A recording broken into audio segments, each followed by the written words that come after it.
Hey there, SEAMSIDE. I have a special treat for us today. A new series of bonus episodes that bring you real life stories from folks on the Nook. We call them member stories, and it's been a great way to get to know some of the beautiful people that make the Nook so special. Each week, we feature a new member who tells us something about their creative process and their background. And personally speaking, I find I always pick up an insight or two. I hope you enjoy this first member story with Wendy Muir from Adelaide, Australia. What draws you to working with textiles? Way back in my art school days, late 70s, early 80s, I experimented in the printmaking department with hand stitching over unique state etchings on calico. The printmaking department was not amused and told me to take my work to the painting department, who told me to go to the soft fabrications department. Cross-pollinating of disciplines was not a thing back then. Ever since, sometimes in small ways, sometimes occurring centre stage, I've used textiles and textile techniques in my works.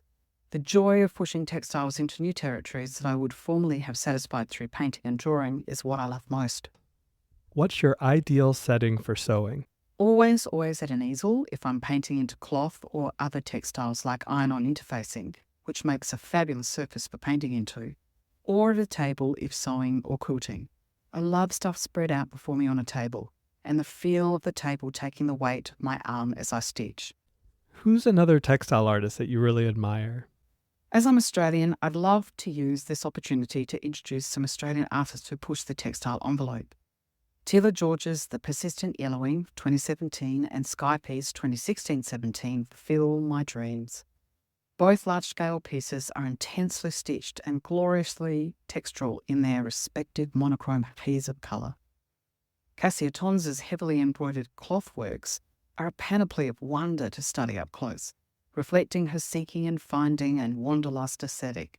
And one more, Arthur Boyd's 1964-65 The Life of St. Francis tapestries.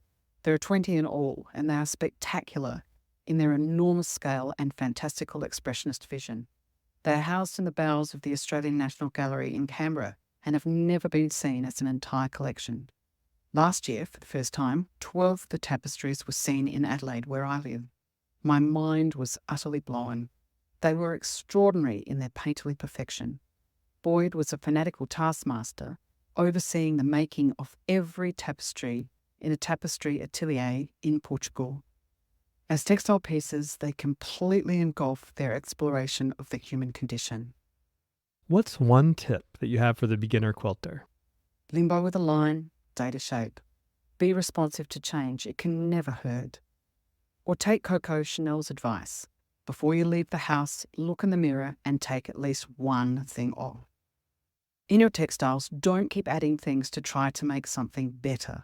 Hold your work up to a mirror. That one thing that's been bugging you will become clear, then take it off. And lastly, how has the Nook impacted your personal creative practice? I've usually been a bit of a lone reed, waving about in the pond of artists' confreres who don't do textiles. The Nook is a bit like my steadying watercourse. Zach Foster, you're a bit of a natural wonder, pulling us in to wave about with purpose. I hope you enjoyed this week's member story. If you'd like to check out the big-hearted community over at the Nook, we'd love to have you with us. Check out the show notes below for your link to a free trial and see for yourself how the Nook can support you and your creative growth. I'll be back next week, but until then, I hope you're well, I hope you're sewing something good, and I hope to see you soon. Maybe on the Nook. Who knows?